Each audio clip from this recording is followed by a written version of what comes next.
Grand rise, divine rise, blessed be to the day. May it be everything you require to create everything you desire. This goes out to of course, the guys, the goddesses, the kings, the queens, the occultists, the alchemists, the initiates, the adepts, the shamans, the shamanesses, priestesses, priests, empresses, emperors, warlocks, witches, brujas, and everything in between. Whatever you all remember, today is the only day that matters. You are the only one that matters. And from this point, everything is meant to be either experienced or observed, and you don't have to observe everything that is experienced or experience everything that's observed. We still in season 4. It's episode 5. This week we're getting into full circle. The aspects of that authenticity. The path to the authentic self. It's one of the biggest things for us when we come into that space of, now that we understand impulses, that we got into impulses last week, the impulses versus the imprint versus the new impact. Now we're going to get into that status quo. Breaking down the woe is me narrative and the motors of guilt to change. Understanding how to use the motor of guilt, the motor of doubt, learning how to question things when you feel embarrassed, push through things of that narrative. We're going to get into that repression chamber, the heart chakra, understanding the existing design of the repressed impulse and the ongoing damages to the healing process. And then we're going to end it off with that authentic authority. Self-validation versus ego layering. But before we get into that, we're going to get into the God thought. Then sit back and let me drop that reading on you. And then we're going to get into this week's session. Welcome to the God Hour Podcast. Let it resonate, let it move you. Everything lead back to the shadow work.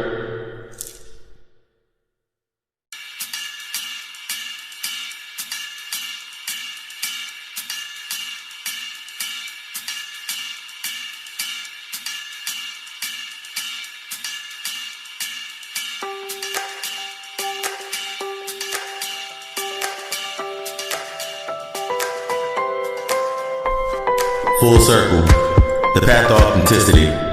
We know, or we are coming to know, that the path is not straight, but more of that spiral effect. The key is not to dwell in the words and the actions of each effect, but to understand the patterns of design. There are no mistakes, only decisions based on the knowledge that we acquire and use to either fight the process or allow ourselves to go through these circles. This is the path to authenticity. One where you fight the impulse to augment, to fit in, and accept that you are meant to break out. In the spiral of life, all ends are just beginnings. So if you find yourself repeating in those endings more than the beginnings, it's time to check the patterns and the habits fueling your system. This is a pivotal point in the path to the authentic self. Doubt is an essential trigger when understood. It's all in the learning the impulse, not reacting to it. Here's the secret key to understanding the spiral effect. It reflects the belief in trust and vulnerability in self. Not time, not the filter you put up, not none of that shit, the internal aspects of you. One of the biggest status quos on this staircase of self is self-sacrifice, which is actually, in most points, self-loathing. The narrative that I have no time to cultivate self because I'm about everyone and everything else first. This is usually from a preconditioned narrative locked up in a place by our own repression. Repressed memories, repressed thoughts, repressed ideals. This is the underline of things that we break away from, but in thinking that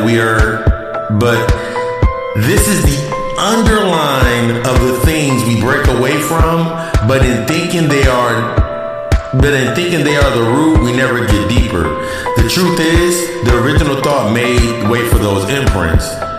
This is the one reason that why most revert back even to those remnants of the old self. These are simply the keys. It's up to you to use them. Let's be fucking great. But before we get into that, we're gonna get into this reading. Welcome to the God Hour.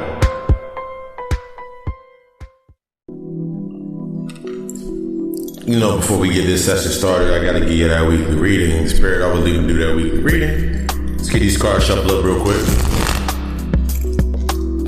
Look at these cards from the Oracle deck, then we're gonna see what the other cards unfold.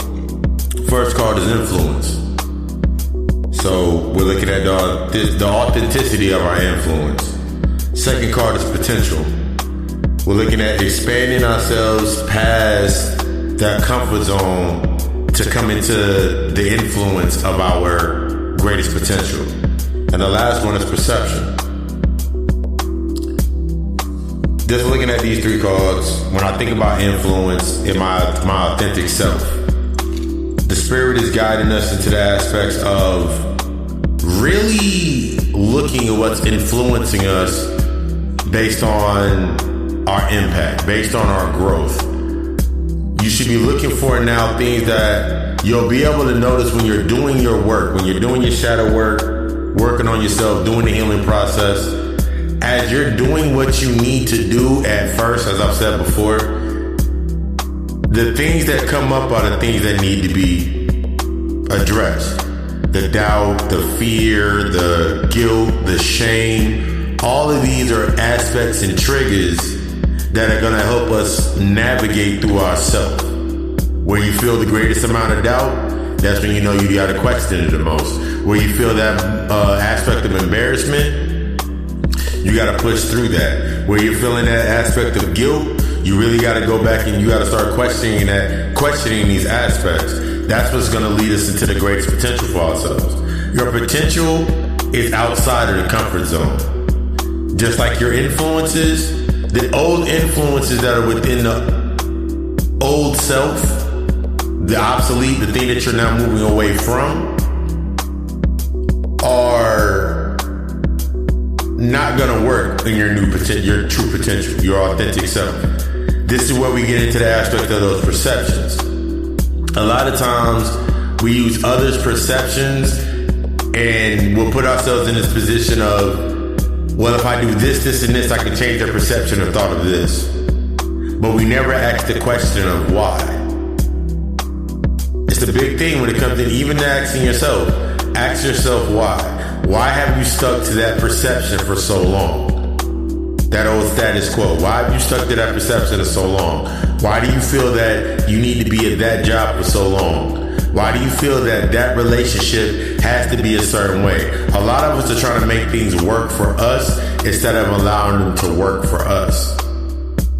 Think about that. A lot of us use our aspects of trying to use our own influences to try to make things work for us in our way instead of allowing them to work for us in our favor. Everything that's going on is shedding you to go to your next potential. Stop trying to make it work for you and allow it to work for you. Allow it to come up, because when you allow it just to go with that flow based on, and this goes to the aspects of setting your intention. This is what I'm wanting. This is what I'm desiring. Why do you want it? It's crazy whenever you get into it's different. The conversations are going to be different when it comes to influence. When you have the higher influence of your higher self, they're going to ask you the question of why. You're going to hear a lot of whys. You're going to hear them lit and they're like, what do you mean why? And that's when it's going to trigger your doubt. It's going to trigger the thing that you thought was your confidence. So when you're coming into that aspect of your potential, really start paying attention to the conversations that you're having. Are they constricting or are they expanding you? Are they forcing you to think differently? Are they forcing you to Are they forcing you to think differently? Are they forcing you to feel a certain type of way? Are they bringing you, is it bringing you anxiety when you have a conversation with certain people? From there you ask, is this anxiety based on me being uncomfortable or me being too comfortable? Because a lot of times when we're going into our perception is we're looking for that comfort, and what's making us feel uneasy we're supposed to go into that state of discomfort. But before we get deep into those, I'm gonna pull 5 more cards from my reflection deck, my reflection tarot deck, and we're gonna build on those into the aspects of the influence, the potential, and the perception. First card that I pulled was the Hangman. The second card that I pulled was the Ten of Wands. The third card that I pulled, the Ace of Swords. The fourth card that I pulled, the King of Swords in reverse. And the fifth card that I pulled was Justice. So let's keep into our minds influence, potential, and perception. The old influences have left us in a sense of suspension. The Hangman talks about being suspended. So right now, I'm forgetting that energy, like you're stuck in this suspended state with yourself. You don't know where to go forward at. You got some new opportunities on the board. You got some new energy coming onto the board, but you don't know exactly what to do with it. Here's going to be that key. The Ten of Wands illustrates the energy of you've come to the end of a cycle. For example, for me, I'm at the cycle of 9, coming into my my death day coming up in February. I'm at the end of a cycle. The cycle is 1 through 9. So 10 always represents the end of that cycle. So you're now at the end of the cycle of the suspense of the old influences. What you're noticing right now with those old influences, the friends, the family members, this is even if you're deeper into yourself, you're going into that next phase of your healing. You're noticing that it ain't working no more. You're noticing that those old aspects aren't working anymore. You now see yourself, you're trying to spend more of your energy trying to fit in.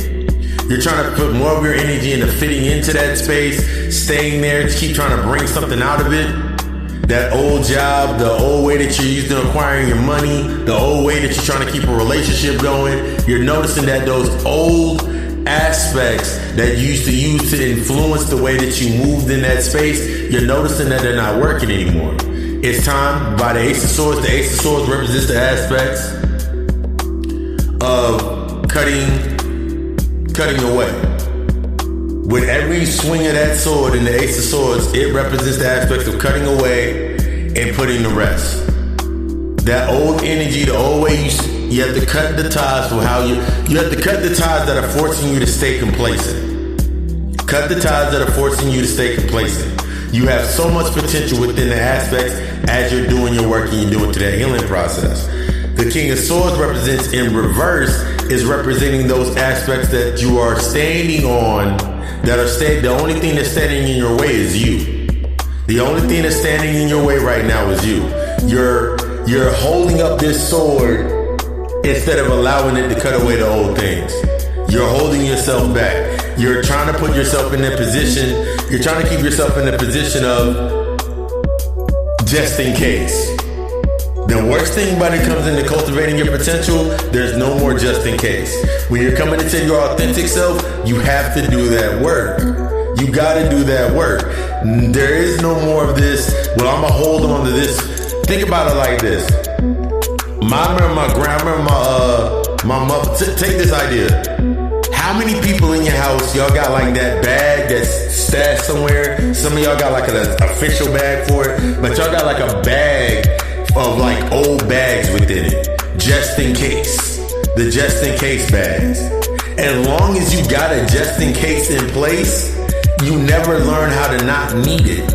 As long as you got the crutch of the just in case, you'll never learn how to not use it. This is a big thing for a lot of us when we come into our space and that's not serving you any justice by that justice card, that you're noticing that you keep this friend just in case. Just in case you get into an argument with your man or you get into an argument with your girl, you keep a certain amount of people, you keep certain people around you, you keep that environment flourish with your energy in that space. That way you never learn how to deal with that position. It's time to step out of that position. It's time to step out of that. That old aspect, that's what's messing up your perception. That's what's fucking up your perception. Because you keep trying to do things that really are not doing any justice to you actually doing the real work. That old repressed narrative. Because you don't want to deal with what you have repressed, guess what you're doing now? You keep reverting. It's doing you no justice at this point in time to keep reverting. It's doing you no justice at this point in time to keep reverting. That old perception that you got based on the fear narrative, you got to look within yourself to see what you fear. That old aspect of the guilt narrative, or you're trying to guilt trip people, or trying to guilt trip individuals, you got to see where the guilt lays within you, what you feel guilty about. Everything outside of you is something for you to experience or observe the external workings of yourself. That's going to be your key to get to that authenticity. But yeah, so look at those old influences and see where they got you in suspense. Look at the old aspects of those old influences and understand that it's time to stop putting your energy into those spaces to come to the end of that cycle. That's going to lead you into the potential of going forward and cutting away those old ties. That's going to stop you from blinding your perception based on, I don't want to cut this away just in case, that just in case mentality. It's time to cut that out because it's no longer serving you any justice. This has been your weekly reading with Papa Lucifer. If it resonates with you, when the message resonates with you, allow it to go in, allow it to do what it needs to do. Allow it to go in there and crack that shell. Break down those walls. This is that time. This is gonna be a year moving forward. I told everybody before. That job that you want, that relationship that you want, that vehicle that you want, or that the vehicle, that drive, that house that you want to house, that new aspect of that dream house, it's all going to lead you back to your shadow work. That relationship that you need to work on, that relationship that you want to flourish, the shadow work. That job that you want, that's going to be the shadow work. That dream job is going through that shadow work.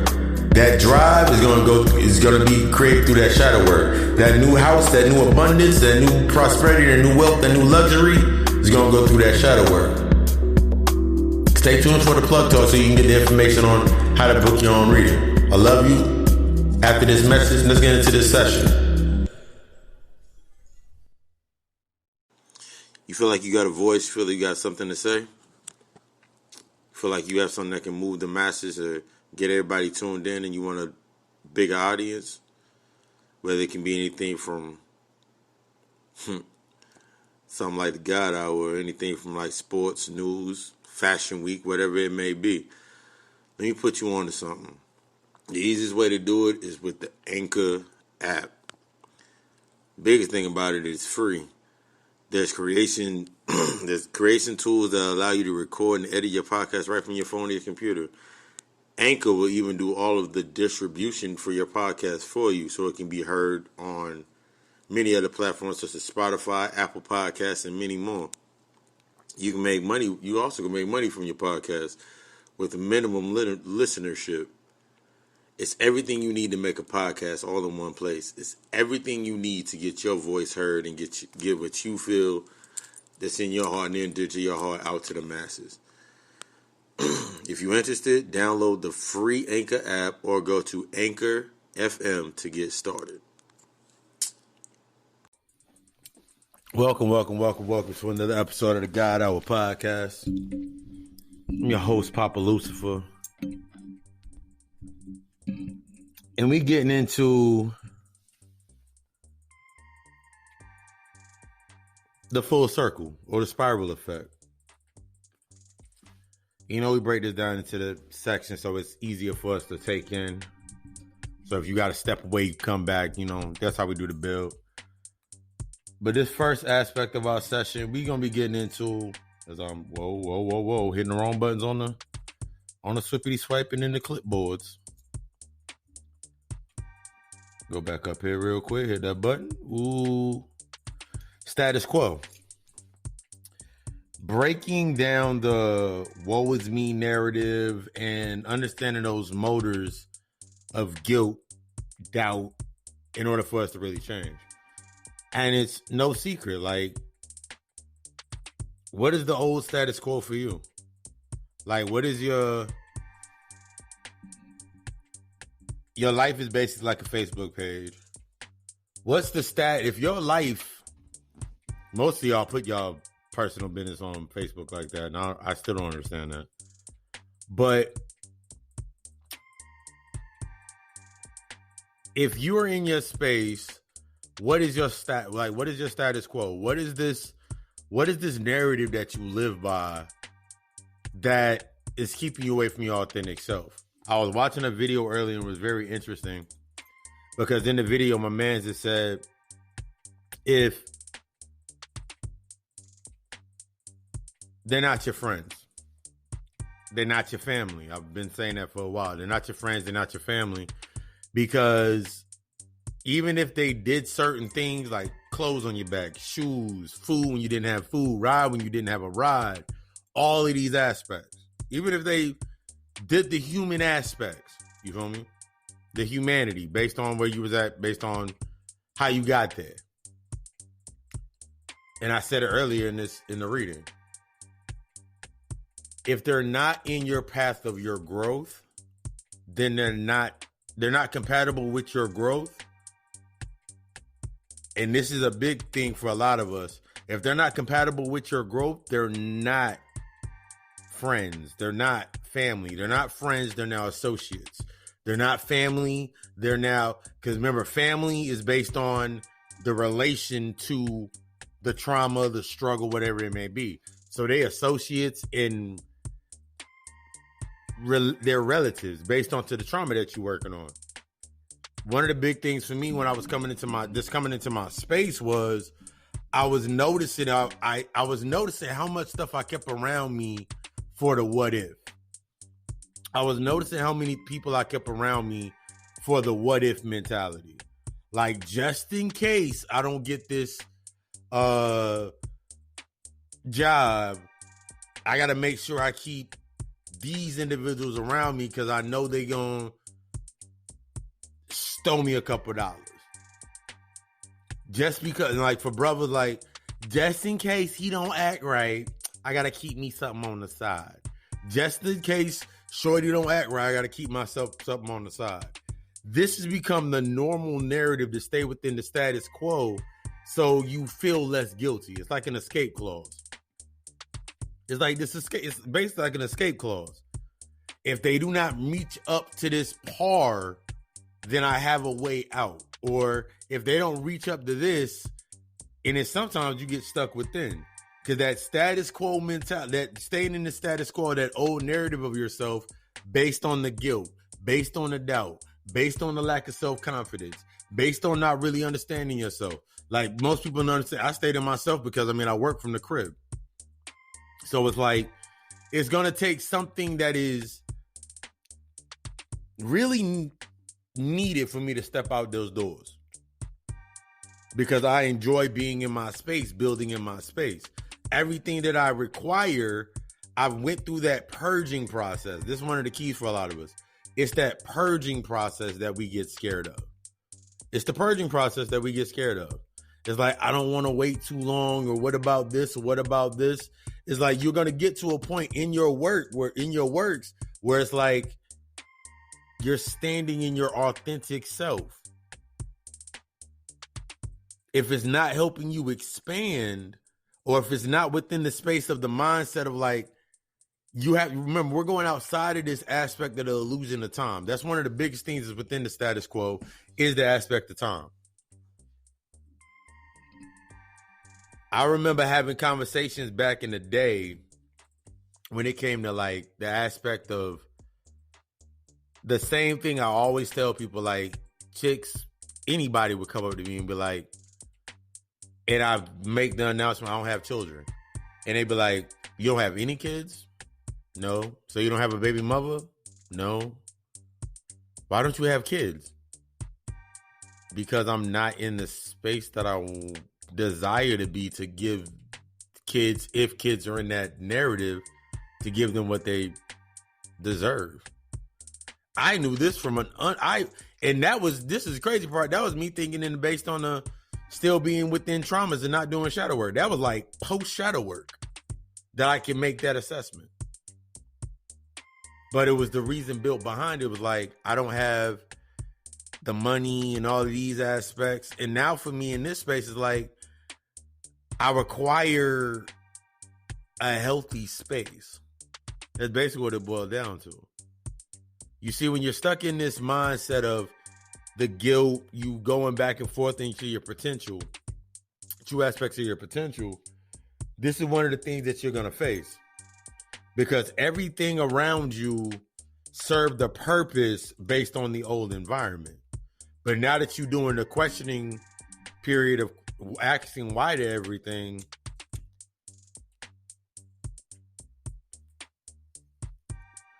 that impulse to the why, that impulse to fight that why and be like, nah, because of this, this, and this, it's going to start becoming null and void. You can't use the illusion of time anymore because time is one of the main constructs within the illusion. And once you understand time, the continuum, the quantum aspects, in your process of you being the past, the present, and the future, all in the same continuum, you start understanding this aspect, this point of now. That's why every week, I will always say today is the only day. I'll say someone actually inboxed me like, how can you say today you only have isn't it the same thing as YOLO? I was like, no. I said today is the only day that matters, because it is. If it's my Monday or my moon day, I'm embracing the change. Today is the day that I embrace the aspects of my changes. And I invest in my change. How I'm going to change moving forward. So it's the only day that matters for me to invest into my change. If it's today is the only day today is the only day that matters, because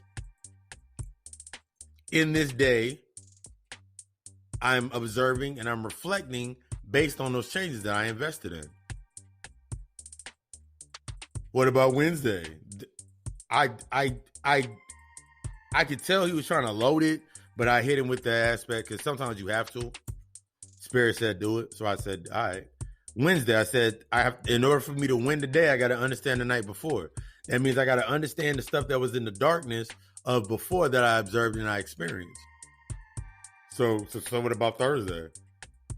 To get through that aspect, that day of Thursday being the day of 10, how am I going to shape myself based on what I learned or what I learned from winning the day winning today? How am I going to shape today? What about Friday, the day of love? How am I going to embrace the love of myself and open up to Saturday or Saturn Day, the day of release? So it's always one day. What are you doing in that day? You always got 24 hours. I wake up at 4, so I got 20 hours in the day. Y'all see what I'm doing. I'm recording a podcast. I'm making impact in the podcast. It's changing that narrative, because before me coming to this point,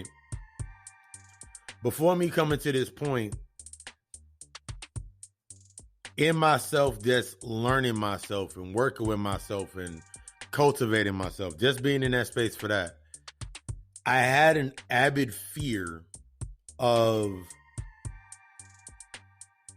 what about this?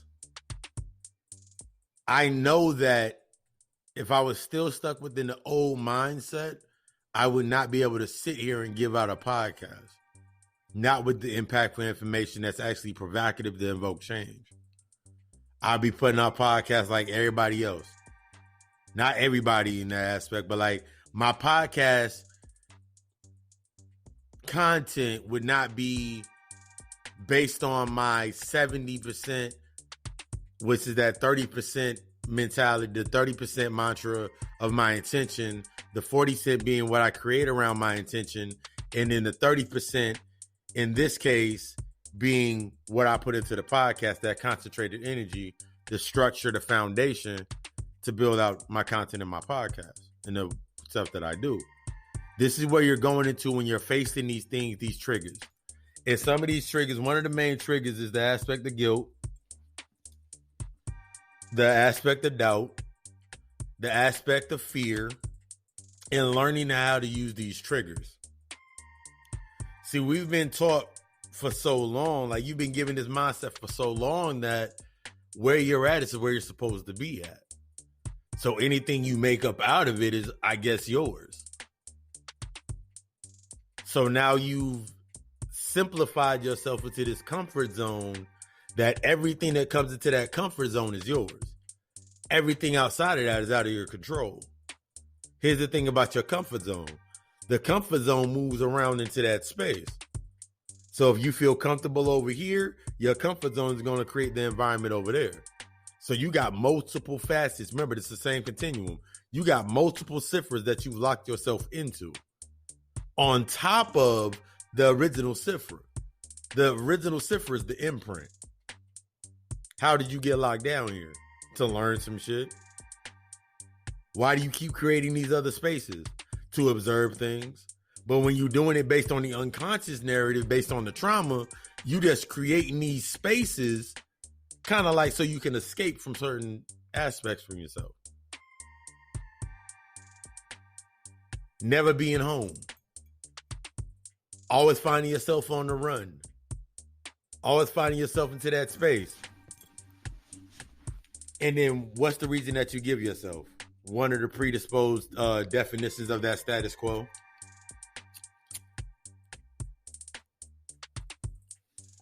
But the problem with the status quo is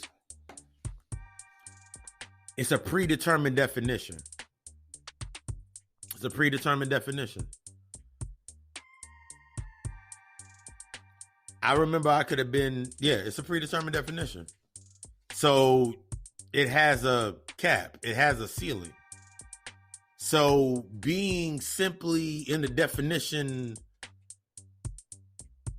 a mother, for example, what is your example or the definition that you're using to make you a mother? What is the definition that you're using to be a father? What's the definition that you're using to be the wife, the husband, the girlfriend, the best employee? What's the definition that you're using? And what's the example of said definition? It's time to change the definition, to change the definitions. Because especially for a lot of the aspects is that predetermined definition sets a predetermined set of time, a preset time for you to be in that space. But if you haven't done the healing process, let's say you went through the traumas, and now you sitting here in that space, how can you define this space in depth if you're still existing in the old aspect? How can you be the best in this moment? How can you embrace the day? How can you become the day if you are existing in the days of the past or that same continuum of that past imprint? And every time you come forward, what happens? You feel that state of repression. You feeling, man, I don't want to do that because of this, and this. I might leave the motherfuckers behind. It's time to leave them behind. The only reason they were at where you're at is because you pulled them there. You put them there. The only reason they're at where you're at is because you put them there. And your potential, if they don't match the growing rate, if they're not examples of growth, if they're not able to, here's the hard truth for a lot of us. If they do not represent or can bring in representation, knowledge, information to provide to the expanding of yourself, they can't be there no more. Period. Period, point blank. I have whole the last time I hung out with my brotherhood was Nothing against them. And this is the whole aspect that you got to get that guilt out of. This is how you start working on that trigger of guilt. When that guilt trigger come out, that you feel like you ain't been around them in a minute. I ain't hung around my friend in a minute. I ain't hung around my family in a minute. What is that guilt coming from? Because 9 times out of 10, the guilt is based on what you did to sustain that space. I remember I used to feel so fucking guilty for not talking to my mother every week. I remember used to be feeling so guilty for it. But the only reason I felt guilty for it was there was aspects that I was living in within that I built within the trauma that I needed her to stay in that position. I needed her to stay where she was at. So I could say I'm trying to be the best son ever.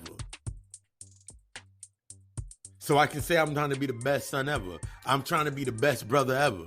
They needed to stay in the position they were in. So even when I gave them the information, because I wasn't doing the work, I had nothing to build into the table of contents of the information I was giving them. So it simply sounded like I was giving good information. It sounded deep. It sounded right. We know where this is coming. We know where this is going. It sounded really, really good. It sounded really intense. It made them feel good. But when it came time for them to build in it, I didn't have anything for them. That's your space of shifting from that status quo. That status quo of you saying that, yeah, I'm trying to be the best, this, whatever. What's your definition of that best? I am the best brother because I have healed that aspect of that to myself. I'm the example of a good brother. I'm the example of the good family member, that good son. But to myself, in the unity of myself, I have content, information, book. I have a plethora of knowledge that sustains my authenticity. So when I'm going into that space, when they're ready for it, I'm there. I'm right there. Or I have something that I can give to them that can take them to the next level. That can help them excel. And it's on them to accept it. This is where that gap comes from. I've talked about this gap before in past episodes, but there's a gap that naturally creates. As you elevate, there is a gap. There's that separation that is needed. The process is, as you're moving forward, natural aspects are falling off as the examples of what they got to let go of, and they got to make their own definition of whatever it is that you let go of in that same aspect.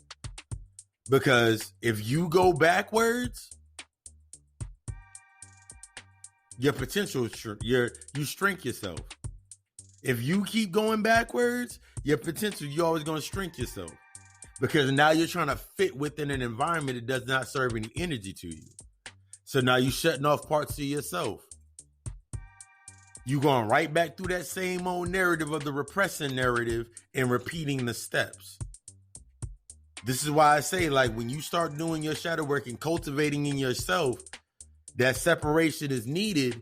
Therefore, now this is the continuum aspect. On one end, you're clearing out the space so you can better understand it and see it. And so guess what you're doing on the other side of the space? As you create space on this side, you create space on the other side of that middle point when you're in the transparency. So guess what happens as you start to rise? Now you're going to be around other individuals in that space that match that frequency of thought that you're trying to get into. They're not stuck on the old status quo. No one around me talks about, no one that I have regular conversations with is talking about the aspects of struggle. They're all aspects and creators within their own fields. Whether I'm ready for it or not for that aspect, there's still information that the reason I'm in that space is because I need that information. I need that light. I need that knowledge. Because I can turn any of that knowledge into what I'm doing and stream it from me. That's the aspect when you start building with individuals. One of the misconceptions with building with people is like, y'all all got to be in the same fucking boat. No. I have I know other healers. I know other shamans. I know epigenics. I know people that do the epigenics. I know people that do cryptocurrency. I know people that do stocks. I know people that do all of these different aspects. And that's building my foundations in those areas with those conversations and them aspects, and then taking their information that we have in our conversations, we have a build that grows because I can use it in comparison. Like the other day, I was talking to my Titan Soul Tribe sister Donya, and she was talking about we were talking about the human design charts, and she was talking about the I forgot the name of the chart. She was talking about a different set of charts based into the cryptocurrency and understand the finance world. And I was like, those shits go together. Those have similarities. Except the human design chart, she was like, is more literal, is more into a logical aspect and less analytical. I was like, yeah. You see how you find those connections? The connection, you ain't got to find the connection find you. When you stuck in that realm of that attachment based on that status, now you connecting to everybody you attach to is based upon one definition: struggle. They having problems. But it's an underline. It isn't the struggle that y'all are attached to. It isn't the oppression that y'all are attached to. It isn't that the man ain't shit y'all ain't attached to. It ain't that shit the women ain't shit y'all attached to. Guess what you're attached to? The fact that y'all have not the underline. Remember, we get into that underline. The repressed thought that you ain't wanted to think about. Guess what you attached to? You're attached to the aspect that you have not taken into yourself. You have not taken accountability and responsibility for yourself. That's what y'all are connecting to. It isn't the struggle. It isn't the oppression. It's the fact that you have not taken into the acceptance, the acknowledging, the acceptance that you are the common denominator within the space. Something that you are not dealing with makes you the common denominator within that space. When I found out I was the common denominator in all my shit, and I accepted it, and I apologized to myself for it, shit changed. That's when the stream of thought for information, like, that's when the spirit really started interacting with me. When I started that healing process. I started healing that narrative. When you submit to it, that's when it starts working. The things that come up are the things you're supposed to be working on. Most of us like I don't want to do this because this, and this, and we'll make up all these different. It's easy to make up the excuses it's easy to make an excuse when you don't fully understand that of what you are stepping away from and stepping to. It is easy to make an excuse when you do not fully understand what you're walking away from and the continuum walking into. That is a big pattern for a lot of people. I remember for myself. I remember when I first was like, I never really was into the aspects of religion, but I called myself it because I guess that was like the status to be. And I remember stepping away from religion, and I remember getting all my black facts in, Jesus ain't real and all that shit. I remember getting it. And I remember I was working at, I want to say working at the second to the last restaurant I worked at. And we had a truck driver. And for U.S. Foods, anybody's familiar with U.S. Foods, for us, we had one driver that would unload the food, and I would be in the building putting away the truck. And I remember I was ready. I was sitting there. I was like, yo, I'm ready. And this how the spirit tests your ass. I was like, I'm ready. Anybody to come to me talking about Jesus, I'm going to hit it with my facts. Anybody tell me about Jesus, I'm hit it with my facts. Fact check their ass. I'm going to debunk their ass. He came in, and like he said something about the inspiration of Jesus, like he was a bad kid, he found God and Jesus and he's been a Christian and all these things, my shit deflated. My ego deflated. Because I couldn't say anything. Because this is what you're understanding in the aspect of where you're coming from. Religion is the binding to the fundamentals of the inspiration. Based on where one mind is at. That's a safety net within comfort. Spirituality is going through the aspects of understanding your experiences in a depth of the level. So that old status quo motherfuckers walk around, yeah, Jesus is the reason that we dying and everything in our hoods because we got the paperwork on it. Okay. That happened back then. But so you mean to tell me that that one definition can go into every aspect? Of course it can. Because if you feeling it based on the ego or the fear trip, of course you're going to use it.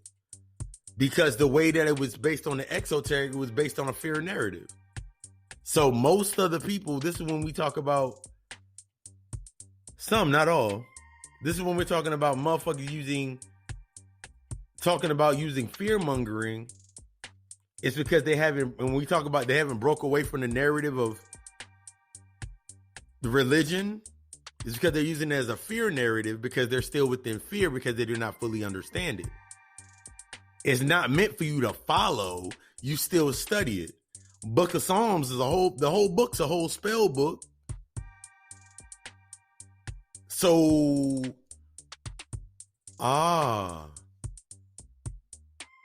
you don't want to expose yourself to the vulnerability of not knowing. You rather just stay within the position of yourself doing what you're doing and saying that I'm just going through life and I'm just living my life right now. When in reality, you're not doing anything. You're just standing still. Everything is still moving. Everything is still moving. You still based on the old status quo. Because in the reality, most people that are in the aspects of religion don't understand what it really is anyway, because it's still they're based upon the fundamentals of the trauma story. The trauma. Save me from my trauma. So now you say you're going to save yourself. Okay, now define saving yourself. That's that process. When you're breaking away from the status quo, sometimes we get afraid because we don't understand that aspect. Because since you don't understand the past, you can't come in the clarity of the present. So how can you build any future? You'll fight it. You'll definitely fight it. You'll sit there and try to build a future based on your old narratives. But you'll never get fulfillment or never line up. Especially where the energy's flowing now. But yeah. The status quo. And that leads into that reverting based on the repression chamber. Staying in a state of repression. That's why most of y'all can't jump. Or coming to the authentic self because you're stuck in that repression chamber. We're going to get into that after this.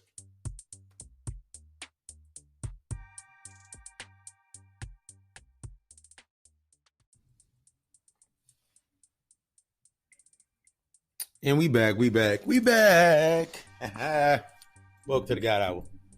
Y'all right out there? Damn. Yeah. But yeah. So we get stuck within that aspect of the old status quo, mainly because we don't want to move forward. There's a guilt, there's that fear. But where does that guilt and that fear come from? Where does that guilt and that fear come from? The fear to actually go ahead. The guilt and the doubt of moving forward. Where does that come from? Guess where it comes from? Take a wild guess. The repression chamber. That aspect in your mind where you keeping everything repressed. That's where all the guilt is feeding from. That's where the doubts are feeding from. That's where the struggle feeds from. That's where the not taking accountability feeds from. That's where the not taking the aspects of acceptance comes from. It's all that oppressed memory. Because this is the thought process. Think about it like this. If you've been through a traumatic experience and you never accept it, what's the reason that you won't accept it? Because it was horrible. The repression chamber, or this understanding of the existing in the design of the repressed impulses and the ongoing damages to the healing process. I'm gonna tell you some real shit. I don't care how much of them, I don't care how much money you end up getting, how much bread you make. I don't care if you hit the lottery for $6.7 billion. There are entertainers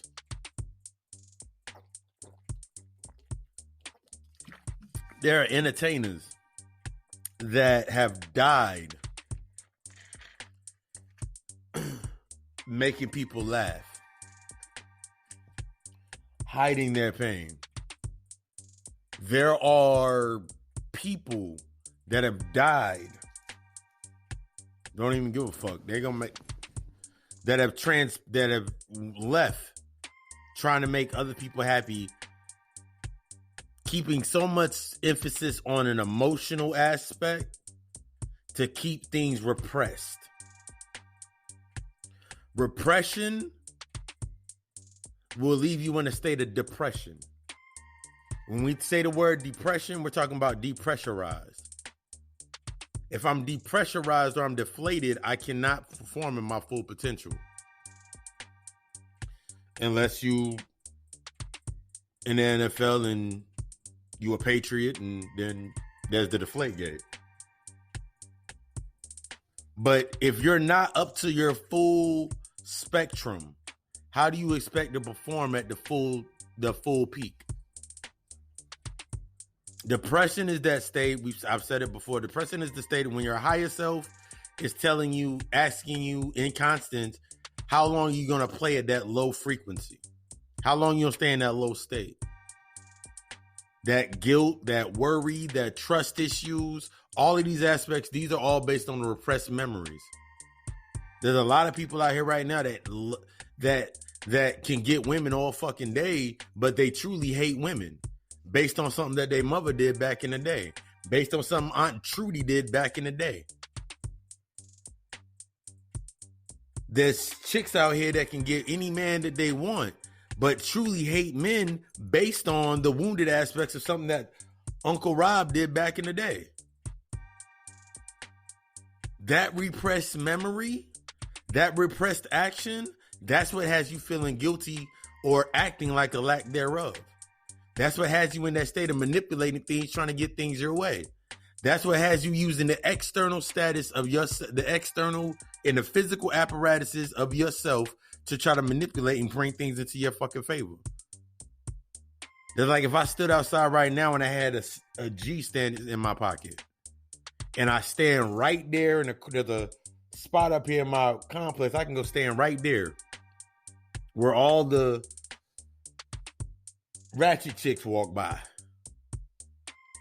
And all I gotta do is stand there with my cell phone in my hand and sitting there counting money.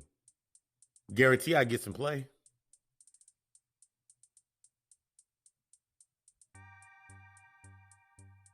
And I can use my repressed memories and thought processes.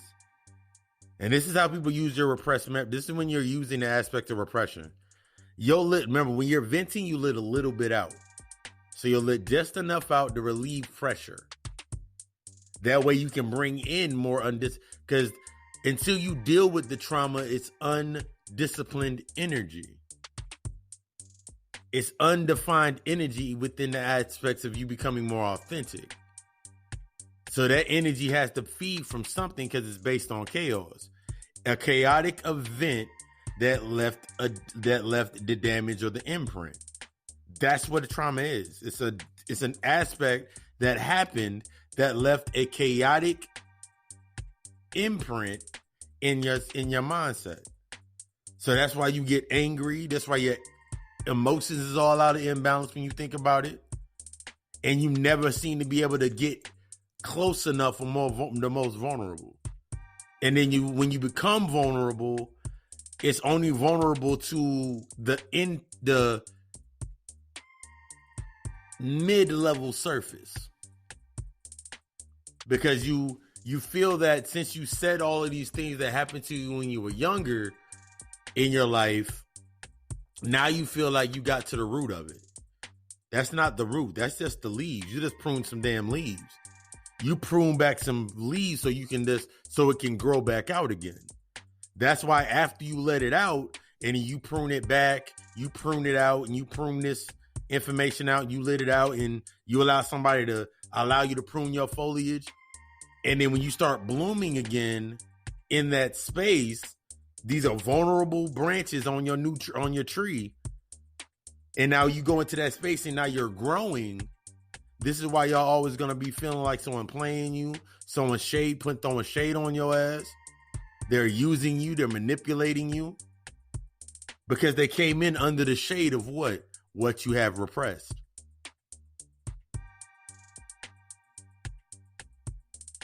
They came in under the shade of what you have repressed.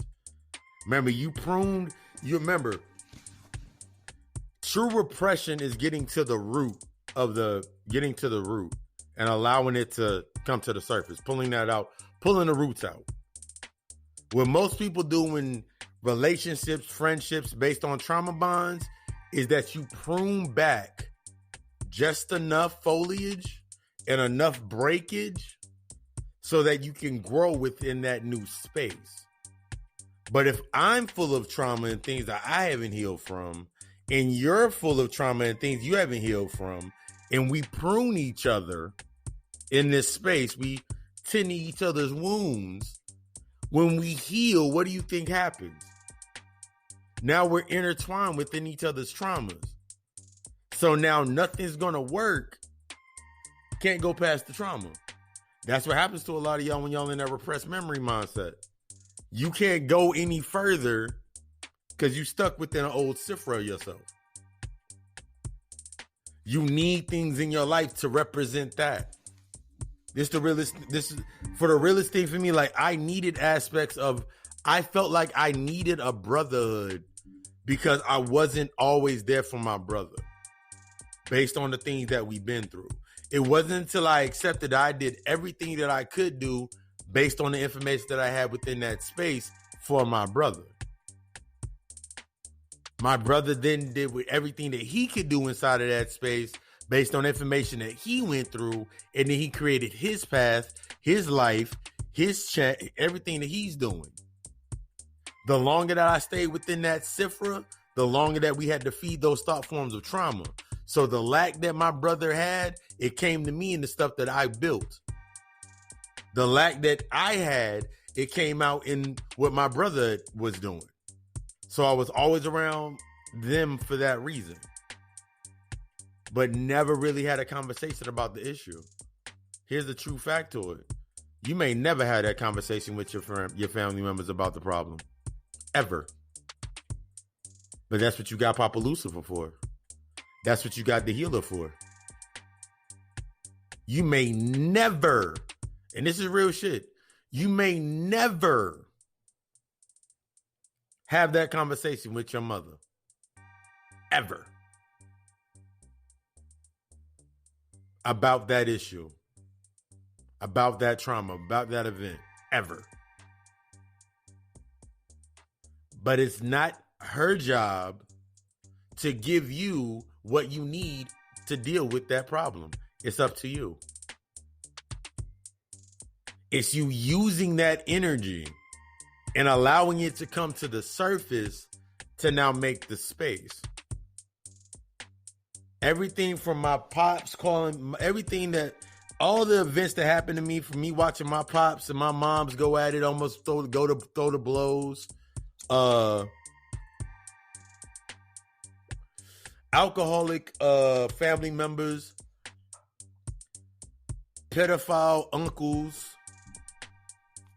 all of these narratives, it wasn't up to them to give me the information.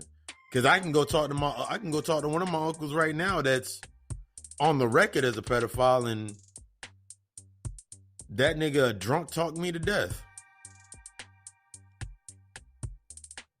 It's all in understanding what they were saying. They going through their own traumas. How you expect them to help you if you haven't helped yourself? They're a reflection of you. And I know it's a hard aspect to deal with for a lot of us. It's a very hard aspect to deal with certain of these aspects. But that's what the counseling's for. That's what these conversations are for.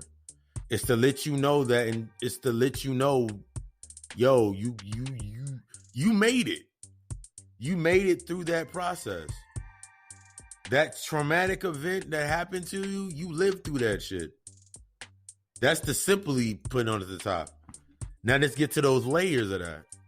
When every time you're looking at a repressed memory, as long as you have not acknowledged it, you have not accepted it, you have not learned the process of apology to it, you're always going to go back. You'll always have something to revert back to. As long as you have repressed memories, you will always revert back here. As long as you have the repressed aspects of the traumas and those patterns, you'll always cycle back here. That's why you keep coming back here. Some of us, I remember my last life cycle coming through here. My last life cycle, I had a lot of debt that I had to clear up. A lot of debt. I had a lot of karmic debt that I had to clean up. Traumas and everything in that narrative. So when I came through this life cycle, I had an inherent understanding of what I had to work through. But some of y'all going through it because y'all got a lot of debt y'all got to handle. Some of y'all got a lot of debt going on in your lives because it's in reflection of the karmic debt that you ain't taking care of. You keep trying to make escape clauses and trying to make yourself feel good instead of getting better, feeling better, getting yourself into the state of being better, being at peace. That's when you looking at motherfuckers.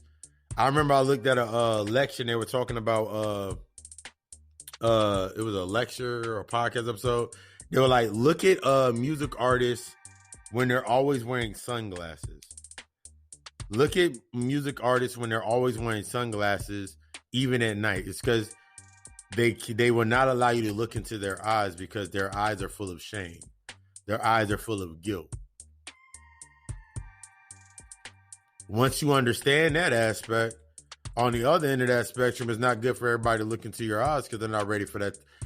As I always remember from the show Lucifer, they're not ready for that divinity. So until you understand why the shame is there, most people ain't ready to look into your eyes. That's for another that's another topic for another discussion. But those repressed memories that you keep holding on to, they're going to keep you reverting because they're the underlying feeding factor for the patterns that you have not grown out, that you have to come out of. The old status quo narrative. It's like looking back at my life when I was little. Now I accept the hell out of my life. We did not have everything that we wanted. We didn't have everything that we wanted. Didn't have everything that we needed. We didn't have everything we wanted, but we had everything we needed to survive within that space. I remember there was a point when I was homeless. It was actually my first actual homeless bout.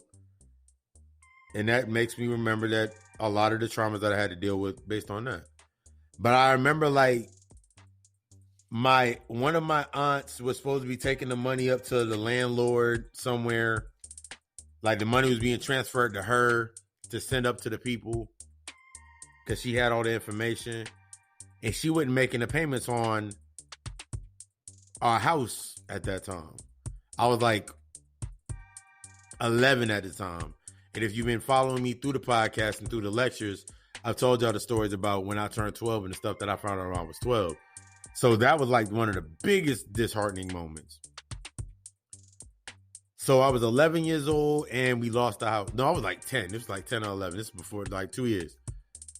I was like 10. 8, 9, 10. Around 8, 9, and 10. And we lost our house.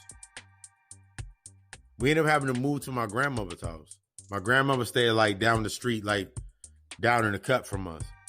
And we were staying at my grandmother's house.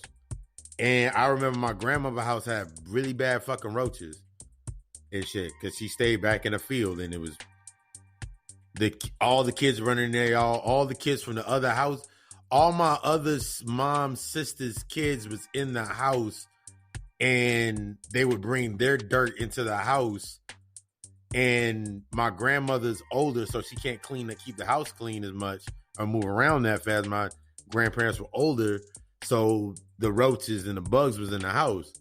And I remember sitting in that house, being in some of the most events in my life, and I'm like, man, this can't be life. I remember going to school trying to act like everything was okay. Yeah, I remember going to school every day trying to act like every day was okay.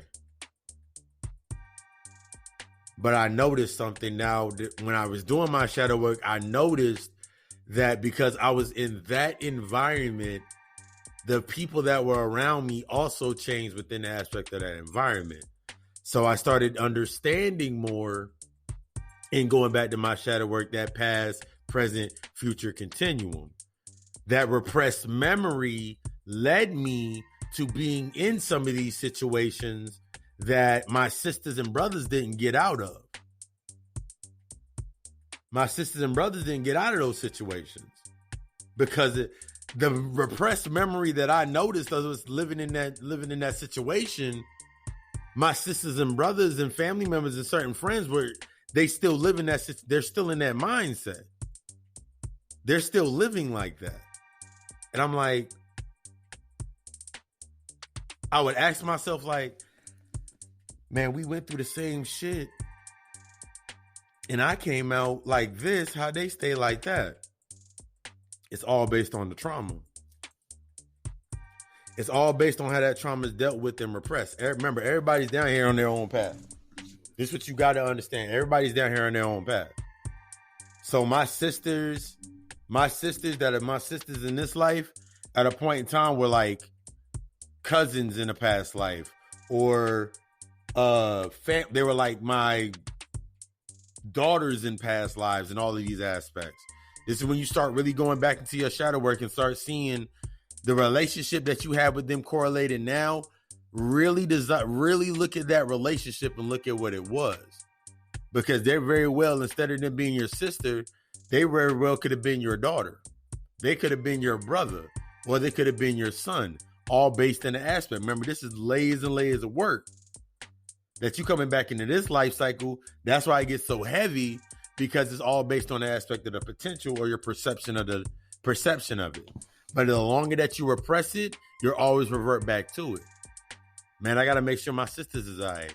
I got to make sure my brothers is all right. When I stepped out of the situation, they're still doing the same exact thing. The further I stepped away, I was like, yo, but I gave them game. I gave them information. I gave them the knowledge. The further and further I got away, it was like, they have all this space to actually acquire and use this knowledge. They know where I'm at, but I had to see something. I peeped something. I wasn't repressing those memories anymore.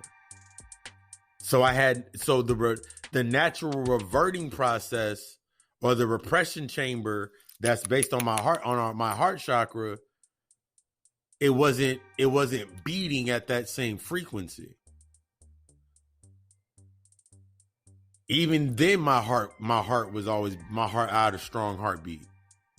So now that my heartbeat is beating at that optimum efficiency, it doesn't, like when I go there, if I have a heartfelt conversation with them, since they have a dim frequency to their heart, they're going to take it off as I'm talking down to them, or I'm better than them.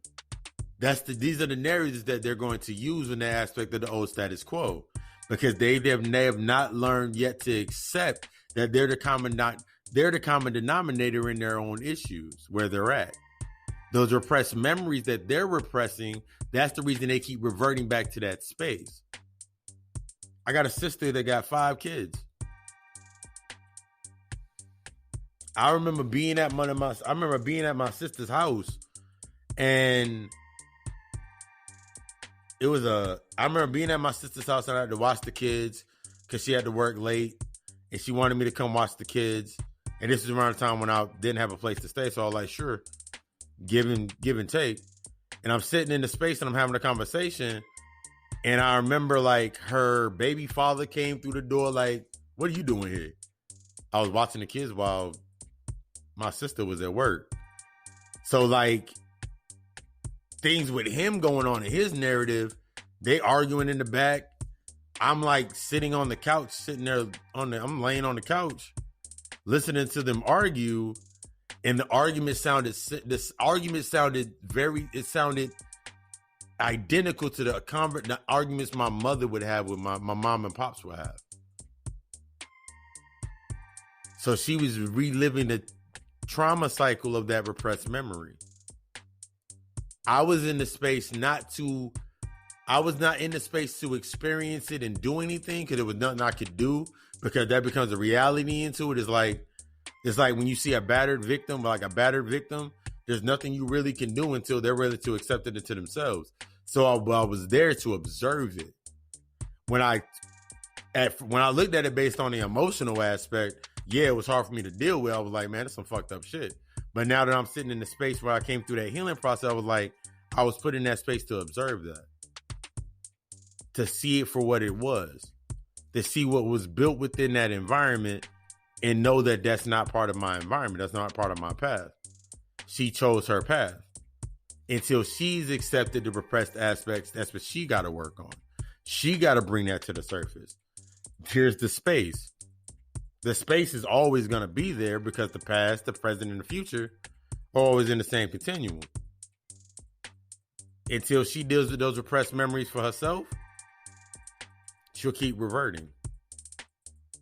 Until your family members deal with those repressed narratives in themselves and are really to acknowledge those and accept those, they can't come into the state of apology. This is the same narrative of with you. When you're looking into your space and you're seeing friends and family members, people that you associate with, they always seem to do the same cycle of shit, reverting back. Remember, that spiral effect is a list of endings that are going to beginnings. So if you're going through your spiral effect and you always notice yourself reliving out these endings and you don't see any true new beginnings, it's time to reevaluate what's fueling your aspects. It's those repressed narratives, those repressed aspects, those repressed memories, those repressed thoughts, those repressed actions are leaving you in a state where you can never fully expand. This also explains where a lot of you motherfuckers are tired all the fucking time. I remember being tired all the time. Even to the point, I remember being tired, so damn tired, and I remember drinking Monster energy drinks and still being tired because it was only a quick fix. You see, when you start to put all these extra additives, the preservatives, the fillers into your life, your escape clauses that we're going to get into, when you keep putting those in your life, you're always going to be tired. Think about how tired you are if you're not doing the right aspects of even working on yourself throughout your day, healing yourself. You spend so much time in the trauma, in the events that you co-created because of the trauma, your body never can go into the healing process. That leads into the food that you eat. That leads into what you read. That leads into what you study and how you study. That leads into what you watch on TV every fucking day. Everything is going to be a reflection to feed that repressed memory or keep those layers thick on top of that repressed memory so you ain't got to deal with it. The cognitive dissonance, the cognitive bias, the thought processes based on this. I can't do this because I never have enough time. All of these aspects stuck within the ciphers of time and based on how you're expressing yourself, all of these things are due to that repressed memory. You can't fully become vulnerable because you still got repression. You still got a repression issue that when you were at your most vulnerable state in your childhood, you got hurt.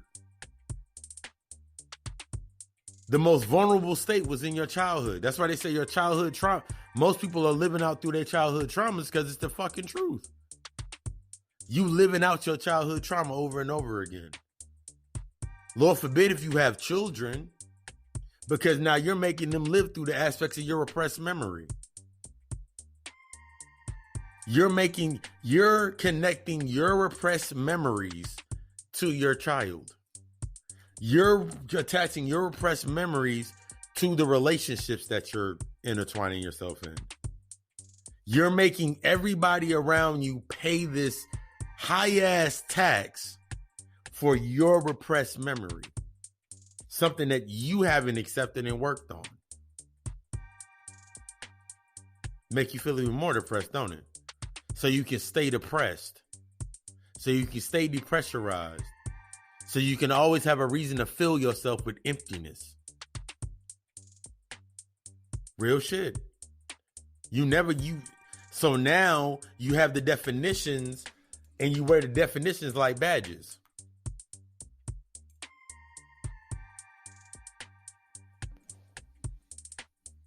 Now your new badges, you're wearing the badges of fatherhood, motherhood, sisterhood,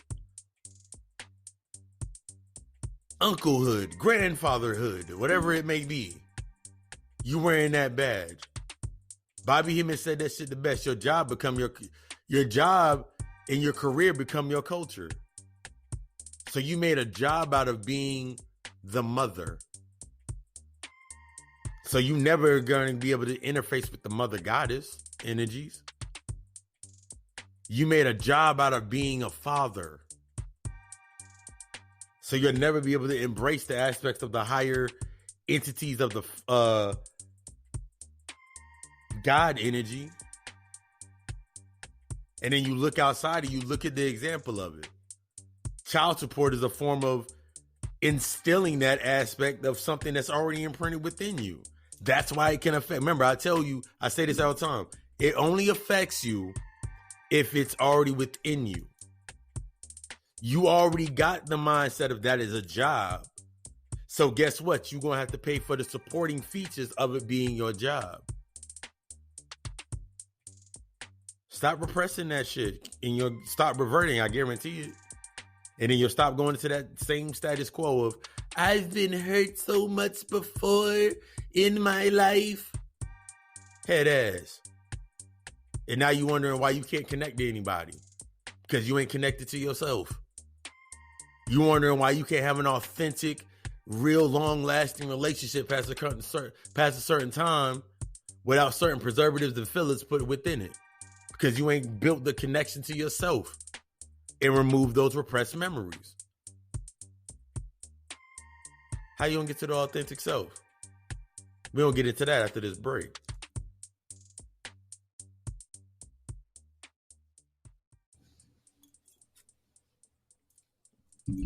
Whew. Had to take a bathroom break. Drinking so much damn water within a day is crazy. The amount of water that I drink within a day is crazy in itself. Like, it's that by itself is crazy. But yeah, when you coming into the aspect, until you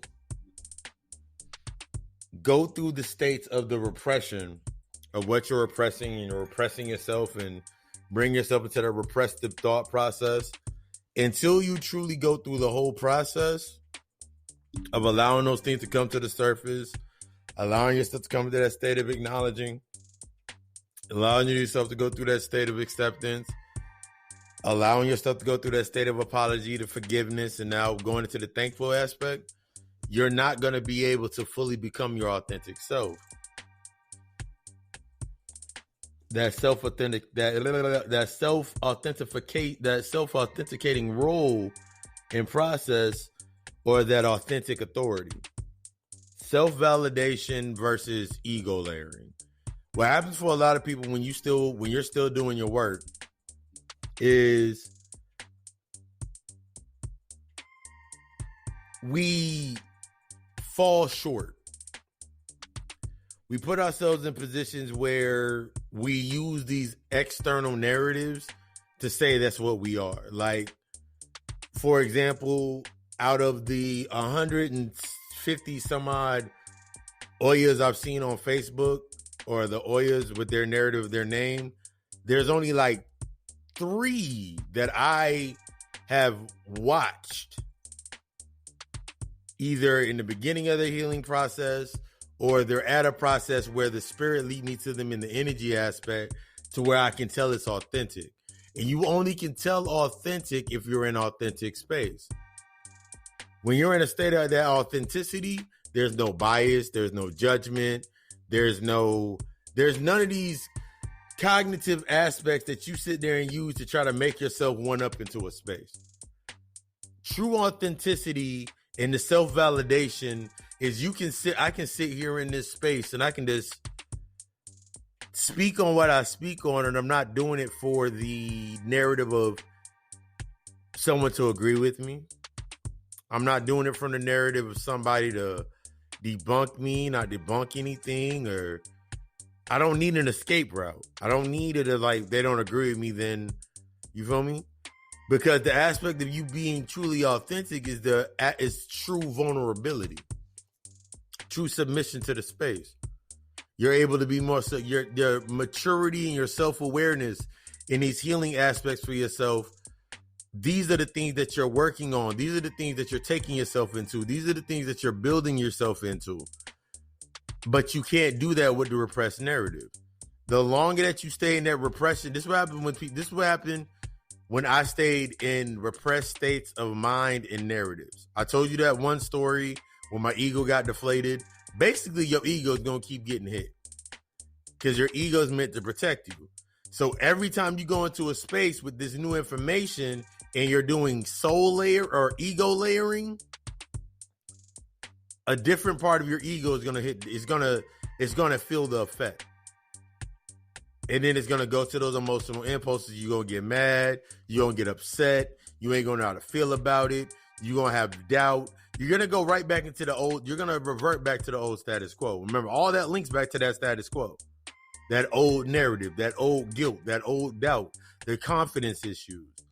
This is when you're building into your space. Like for me, building in my space, I had to first define the environment. It's an ongoing process. I defined my environment when I was in the beginnings of my healing process in my shadow work, and I define my environment now. The difference is in me defining my environment now and defining my environment then was I was defining the layers that I put upon my ego to stay within that space. I was defining the aspects of based on the detachment and how I use my emotional impulses to keep myself in a constant state so I could stay detached. I didn't have to take in accountability. I didn't have to take in that responsibility to myself and take myself as a common denominator. That's one of the biggest keys. Like for a lot of us, we go into that space, be like, but nah. Watch what happened. Guaranteed. I remember being in a space where I would use my anger to keep people from being around me. I would feed in the anger. And it made it so bad that like I knew it. I consciously knew I was doing it. This is the whole aspect of understanding your purpose and understanding where you at within your purpose. I knew I was doing it. This is also, there's certain key aspects that are going to pop out, and we're going to get into that later on. We're going to get into that in later episode. Like, we're going to build onto that later in another episode. We're going to do a little bit of building now. But there's certain aspects that you're going to know what you're supposed to be doing. Because it's always going to lead you to the aspects of your purpose. This is why you have to go through these repressed memories, because you're repressing things. You can't release you cannot release the multiple streams of the continuum of your potential. Like when I've told the story before, when I went to college for psychology, I only wanted to understand my head. I didn't look at it as a profession. I was like, nigga, it's something that I can do to understand my head. Now I'm here as a healer, using what I learned from then, applied to the occult sciences that I've learned and the occult studies that I went into and all of these other multiple studies, and I brought them together. That was an aspect that I had to go through in order to understand where I'm at right now. But if I kept repressing memories, I never would have went back to that, because the longer that you repress the memory, the longer the road to your soul, because you're not close. You're going to start feeling weaker, because the more you're depending on the external aspects outside of you, you're going to start feeling your soul's going to become weaker, because it's not charging itself.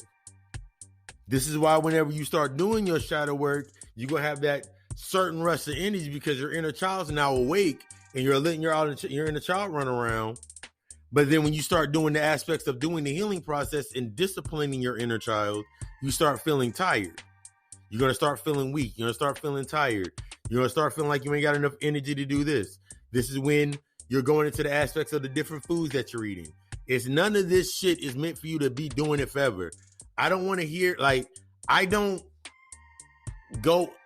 I've never went into the aspects of why I'm plant-based as opposed to a narrative of to keep me out of the balances of certain spaces. Because you got to understand also, like, some of your ancestors in direct working, they were not plant-based. They ate meat. They ate cheese. They ate all that good shit. My one of my cousins, that nigga loved 4 cheese Hot Pockets. Whenever I get a hankering for a 4 cheese Hot Pocket, I know he about to come through. I go to the store, grab a 2-pack, the little Hot Pockets. I eat one of them, drink a gang of water afterwards. That's just me. And I chop the other one up and I've said this before. Feed it to my crows, Rico, Fred, and Mitch, and they go take it out into the ethers up to him. Because I know that's how I interface with my energy. That's me interfacing with my authentic self. I'm not doing it based on someone like, I can't believe you're eating that. Don't you know what's in that? I know exactly what's in it. But I'm not indulging. It's not an emotional impulse, so I'm not eating it to feel anything. I'm doing this to get this work done. That is a major key when it comes to you doing your damn work in your authentic self. Everything you're doing is based on expanding. So if you sit here and put yourself into a position where you haven't learned the aspects of it, you're always going to be stuck to that constricting narrative. Remember what I said earlier in the status quo? A lot of times people can't move forward for not understanding what was behind them. You can't move forward into the now if you don't understand the existence of your past. Why it was there, why it came up. I did natal charts recently, and when I do a natal chart analysis, I I go pull everything from your natal chart, put your natal chart together, and then we go through your natal chart line by line, point by point. And halfway through some people's when I do people's natal chart analysis, they're like, "That explains a lot." Wait, we gotta pause real quick, because what you just said, what's in my chart, explains something that I've been trying to get over for years. Something that I repressed a long time ago, you just brought up in my chart.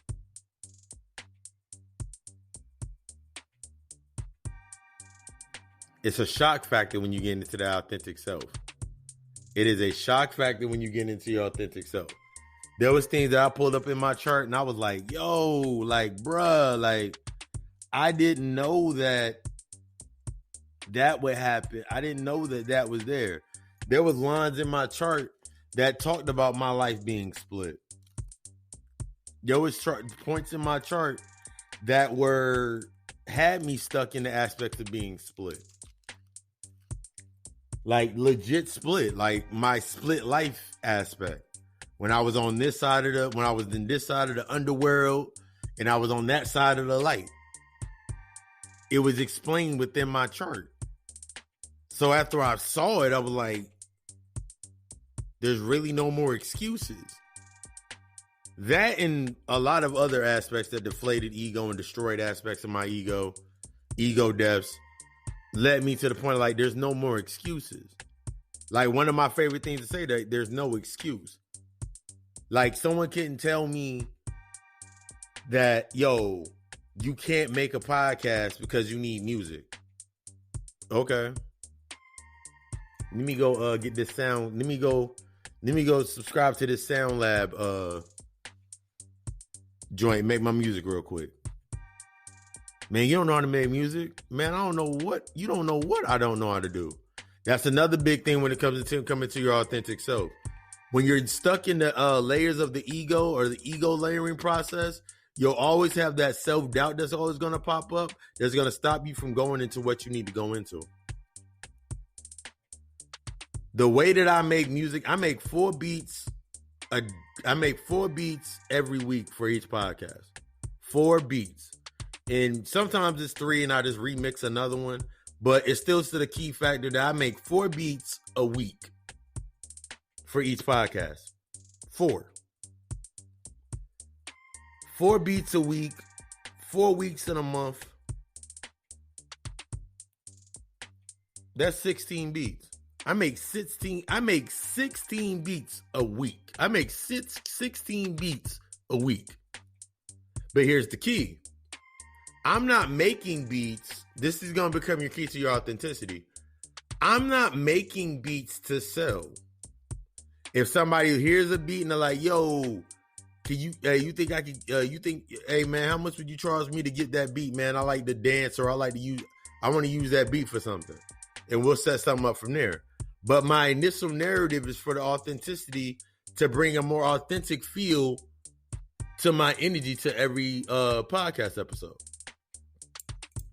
When you're moving in your authentic self, the primary aspect is about you and you rising and expanding into yourself. You'll know when you soul layering because you'll always have an excuse. You'll always have an excuse why not to do something.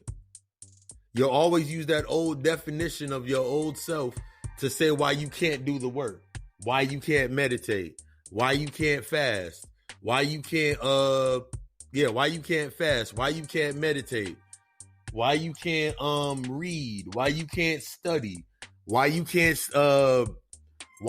commit to a healing session, why you can't do this, why you can't lose weight, why you can't do this. You always gonna have an excuse when you're doing ego layering. It's always gonna be an excuse. We see that in the content community all the time. Motherfuckers still using a white man as an excuse. You still using a white man as an excuse. You're still using the pro-black narrative as an excuse. You're still using these old ass aspects, these layers that have no definition beyond a certain time point. Because in order for it to exist, that means you got to bring it into this space. And for a lot of us coming into the space right now, just not even in the aspects of the consciousness or the woke community, you in a space right now where a lot of those excuses ain't working anymore. This is when you got to be careful. When you're coming into the authentic aspects of yourself, the authentic authority of you, you're going to need the separation anyway. Period. You're going to need the separation anyway. Because those individuals, now that you are in a new space, now you got to redefine what they are. I remember saying this earlier on in lectures. When they were your friends, when you were partying, when you were going through shit, when the men weren't shit in your life, when the women weren't shit in your life, they were there for you. They were there with you every single fucking day. But now that you're no longer in that space, what are they? They're exactly what they've always been. Distractions. Because that friend that kept telling you that it wasn't you, was them. Whether they were conscious of it or not. Let's say they were conscious of it. And they knew. And this is the crazy part. Everybody around you know exactly what's next. based on the feeling of the frequency. I remember being in a space where I never really fit in with people, and when I would try to fit in, I always realized I had to dumb myself down. I actually had this conversation a couple of days ago, but like everything from my accents, everything from how I articulated my my verbal articulation, to how I ate, to what I ate, I realized I was shutting off aspects that were natural to my authentic self. Whether I was conscious of it or not at that point in time or not, didn't matter. But I was shutting off aspects of myself to save face with them so they didn't think of me being something else. Because the conversations that we were having, strange enough, were about my authentic self.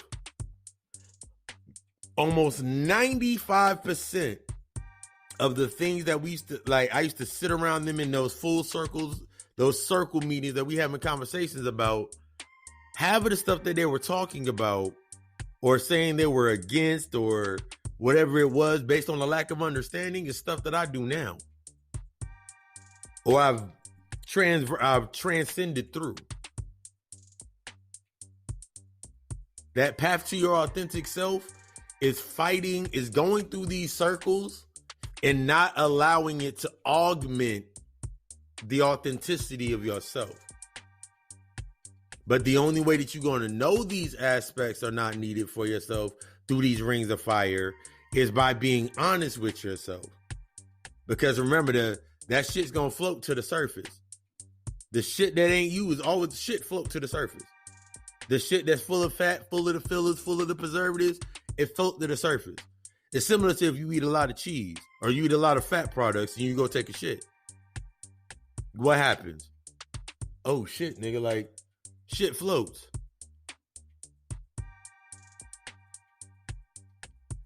It breaks down, then it gets cloudy. So when you find yourself swimming around and you can't move around and something keep tapping you to try to keep pulling you by, it's the old shit that you ain't let go of. And now you wonder why you keep ending up in the same thing, the same issues, the same situations.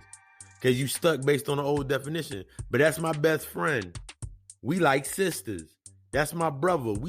That's my best homie. We like brothers. You really have to start separating because you have to look at them based on their catalog as you looking at your catalog. And what you start noticing with your catalog, your table of contents, and their table of contents line up. But then when it comes time to close that, when you're closing your book, their book's still wide open sitting on the table. It's because they ain't went through that book yet. They ain't went through the aspects of the book yet. You're in a new space where you are writing new chapters. As you're doing your shadow work, you're writing new chapters. That's why after a while, the conversations don't even match up anymore. You'll use the aspect. You're going to go hang out or go study. Okay, that's what you do when you go over there. Remember, because every time you're thinking, you're listening. So when you're thinking, whenever you're studying, what are you doing? You're studying, you're remembering. When you're thinking, you're listening. And when you study, you're remembering.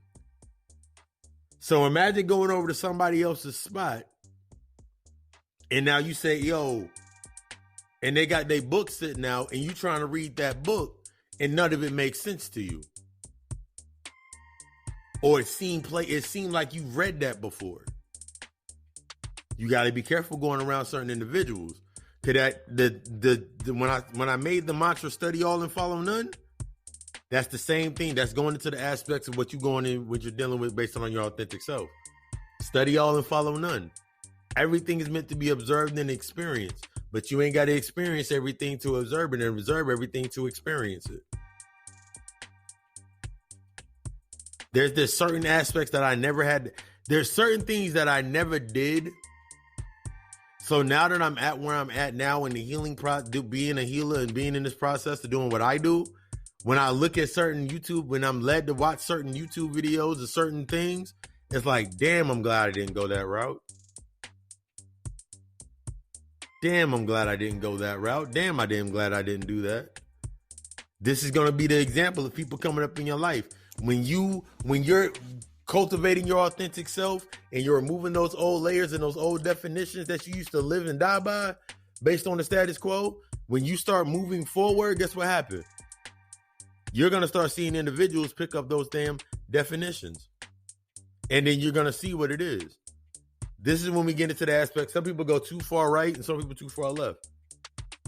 You got too many people out here that are too love and light, and you got too many people out here too team dark side. Not understanding that if I move in that morality center, this is the thought I want you to give it to you. If you expect everything to be love and light and peaceful, that means you can't get mad when somebody talking about love is love and is over there, somebody touched your little sister. When you talking about dark side, man, fuck these, fuck humans, fuck humanity, you can't get upset when somebody knock your grandmother over upside the head. You ain't brought yourself into balance yet. Because now you see your grandmama getting out of her head. This is why I stay in the dark. You're always going to be creating that reason to stay in the dark. And you always going to be creating that reason to stay in the light. It's all about that balance. Your authentic self is the middle point, that balance, that transparency. Your authentic self is damn near see-through. That's what the transparency is. You see through. You can see through me. You only can see as deep into me as you have seen as deep into yourself. I'm transparent as hell. I'll tell you anything. I have no reason to lie. I have no reason to omit anything. Bluntly fucking honest.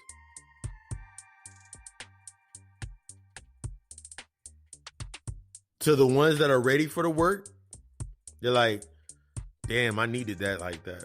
To the ones that ain't ready for the work, they don't call me an asshole. They both right. Because that's what I'm there for. I am the transparent point for them to get this information through. This is when you changing that narrative. This is when you're allowing yourself to actually grow within your authenticity of your space. Because until you do that, ain't nothing going to line up right. Everything going to line up augmented. I talked about it before in the divine union. I've talked about it before in the divine union. Until you fully unify yourself, you will continuously pick up lower aspects from other individuals that match those repressed memories. You're going to continue picking up the lower frequency trash, even when you come in, and that's even in the state of being in that state of consciousness. That's something that needs to be said. Because in every level that you're going to come into,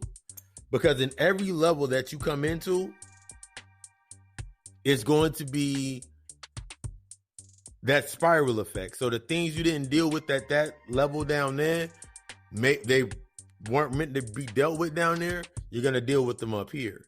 That's why there's this, people like going into this rush narrative of, okay, cool, I did my chakra work. I went and did a chakra test and it said my root chakra was okay. And my sacral chakra my solar plexus was okay. And my throat chakra was a little bit blocked. All right, cool. Let me work on but my crown chakra, that's the one I need to work on to get enlightenment. No, grasshopper. You got to work on them shits in order. Because just because this says that your root chakra is balanced, what is it balanced in? This is when you question everything. What is your root chakra balanced in? Because when you find out what's balanced in your root chakra, then you'll realize why your solar plexus is out of whack, why your throat chakra is underbalanced, why your chakra ain't even lighting up. You got to go through the process. You got to allow those old layers to fall off. And as those old layers fall off, you got to allow yourself. Allowing the layers to fall off brings you to a level of vulnerability.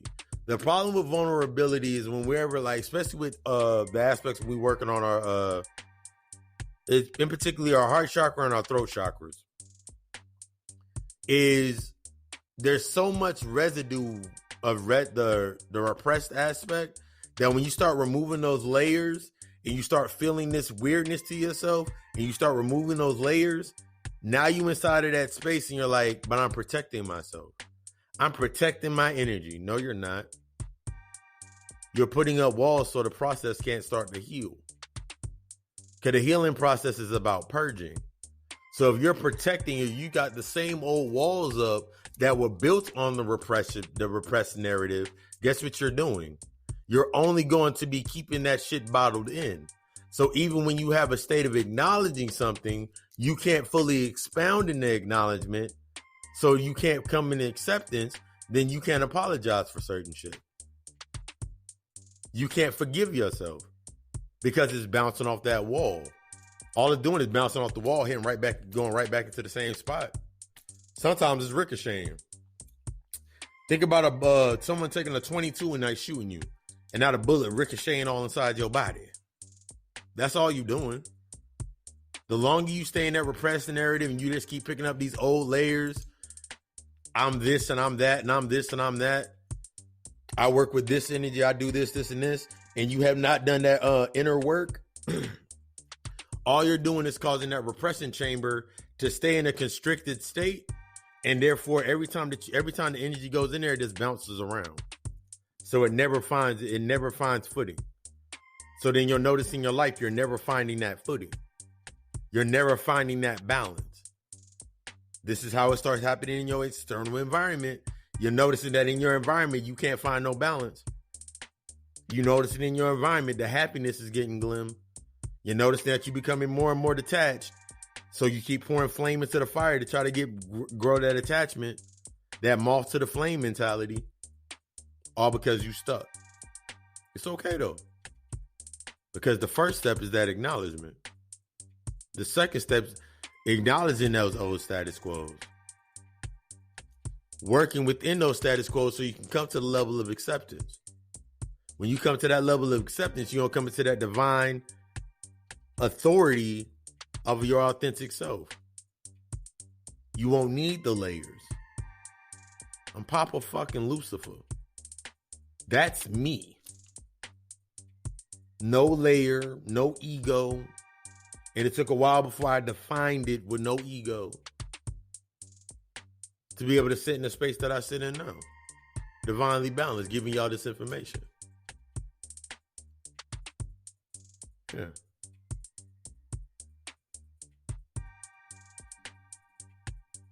Little dance break with the music. But it's been another episode of the God Hour. We ain't done yet. We still got the God Talk, Plug Talk. You got our new information on the readings and everything. And then we gonna get into the closing statements right after this.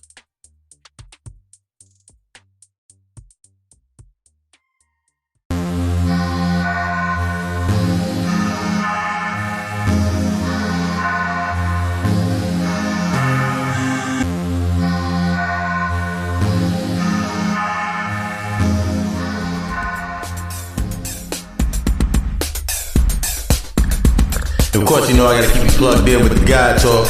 I'm doing so many different segments. Plug Talk, this Plug Talk. I do God Thought we do God Thought in the AM. We talking about those new cards. But yeah, it's that God Talk, that Plug Talk. Of course, interested within the services, anything from general readings. I'm doing a special on the gate opening reading. It's special right now. It's $33.33. You can go ahead and inbox and DM me for that one. Inbox me at Rock Calling Aegis is my Facebook. Pop-up_Lucy666 is the Instagram, and follow me while you at it for more content. Alkhemist.LLC.com, the place for the readings, setting up the reading, consultations, spiritual babs, spiritual products, all of that nature. If you can think of it, it probably can be created. So when you look up there, you got that. But gotta call AlkhemistLLC.com. And I also appreciate the support. Alchemy.myshopify.com. I'm gonna be changing that soon. Alchemy.myshopify.com for the tapestries, the hoodies, the shirts, the shoes, the hats. We got more and more coming soon. Got the spring line coming out. And of course, Lucifer Sign Me is the Cash App link. 3 multiple ways to support the growth. Either directly by the donation, which is greatly supported by the donations. Go ahead and get some merch. Or go ahead and get that service. Ain't no excuses.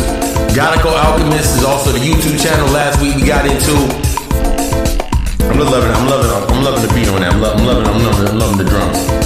But Gotta Go Alchemist is also the YouTube channel. Subscribe to that. Subscribe to get inside. Most content is being streamed to there as well, from the meditating elevator to everything of that nature. Last week we got into the aspects of support and resistance. This week we gonna get into something called the Yellow Submarine. Y'all stay tuned for more information on that. It'll be the Yellow Submarine. The submerging into the sacral chakra. We're gonna get into the chakra work real quick. In the human design, get more depth to the human design aspects. But yeah, and you know, if you're listening tonight, listening to Tuesday, you know, tonight, Facebook Live, Rock Hall Aegis Facebook channel, Facebook page. We get into the God Hour show. Tonight we're gonna be getting into escape routes. Escape routes. A lot of times we come into these spaces, and since we do not heal, when we're not going through the healing process, we give ourselves escape routes or escape clauses. So if it doesn't meet up to this standard, we have a reason to get out. Doing it naturally, unconsciously. But yeah, I want you to be the best. Been an episode of the God Hour. Stay tuned for the closeout. Another powerful episode. Show your support as well. Gotta Go Alchemist / God Hour podcast.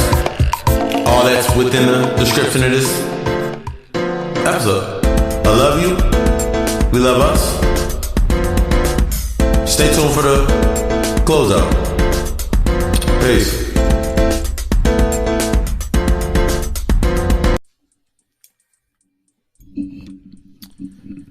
And yeah, I wanted to leave this small momentum in your mind. Authentic authority in oneself. That means the aspect of you being in your true self, you moving in your true self, is outside of the aspects of control. When people think about authority, we think about control. Or we think about power, but the definition we give to power, we think about it as being control. When you're coming into your authentic self,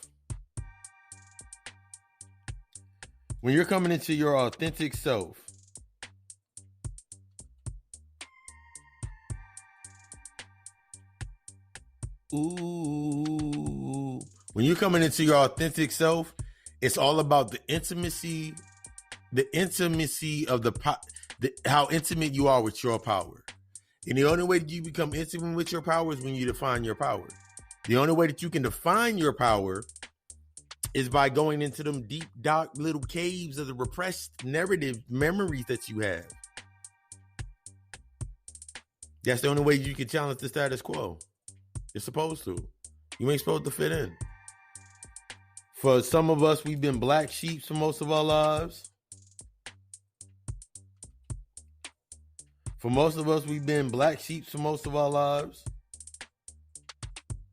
know I was a black sheep in my family.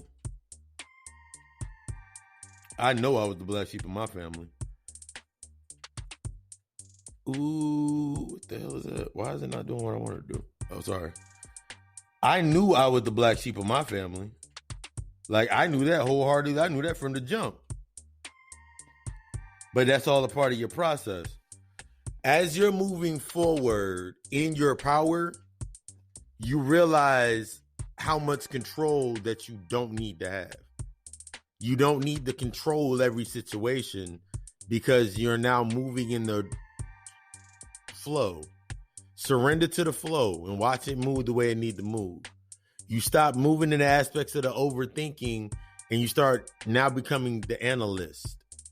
Remember, it's all about the balance. You go from overthinking, but if you stay too long from overthinking, your overthinking when you go into the higher aspects becomes overanalyzing. And that's when you got everybody wanting to break down everything and its mama. But this is the thing with analyzing and overthinking. It's only based on what you want to create from it. What you're becoming to in your authentic aspects is being able to look at everything and just have the knowing of that's not you. This doesn't have something to do to me. If it resonates with you, you now are going from the aspects of judgment based on the trigger of the emotional impulse. And you're now moving into aspects of discernment of saying, all of that's not for me. I understand the perspective. I accept the perspective. I accept their perception, but I do not have to partake in it to accept it. That's true acceptance. Loving, like, I love my family. Always going to have love for them. But I know at the point that I'm at now that I only can love them from afar. Because there's the gap. There's a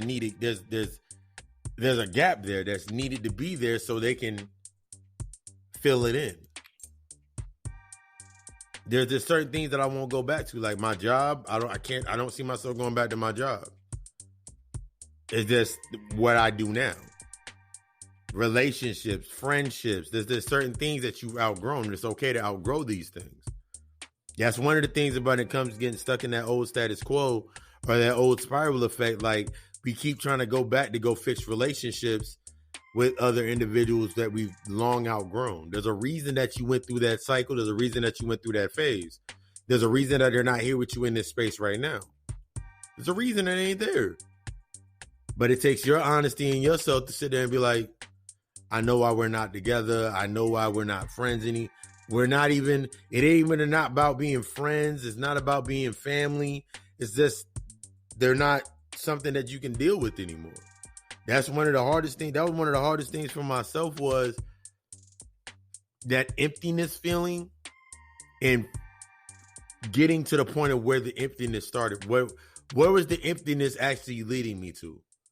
The longing feeling for friendship, the longing feeling for family members, the longing feeling for relationships, and the fillers and the preservatives I was using within the relationships to keep the relationships going. Everything from using aspects to money to the physical aspect. It wasn't until I really got in tune with myself to realize that I didn't need that in a way of suppress. I didn't need it by way of suppressing an urge. I needed to release from it to explore the urge of the energy. And that's one of the major keys. Your authentic self, your authentic power, once you know your power, I mean truly know your power. I ain't talking about based upon those ego fillers that people are going to use. I'm talking about when you really know the power of you. When you really know yourself. When you really in tune with yourself, everything falls into place and you watch that flow. You sitting there like, yes, I like the way this shit work. I like the way this shit go. It's only when you going against it that the shit don't work. Everything's in your favor. You just got to open up to it. Been another episode of the God Hour Podcast. Once again, if you listen to today, on today, the only day that matters, we got one hell of a show tonight. God Hour Show, Rock Hollow Nijas, my Facebook page, Facebook Live, 7 p.m. Eastern Standard Time. Live readings, Q&A, and a topic that we getting into tonight. Escape clause. I appreciate the support.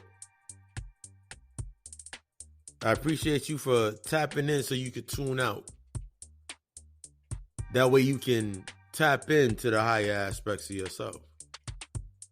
I'm Papa Lucifer, your occult psychologist. And y'all are here for me next week. I love you. We love us. Ashe.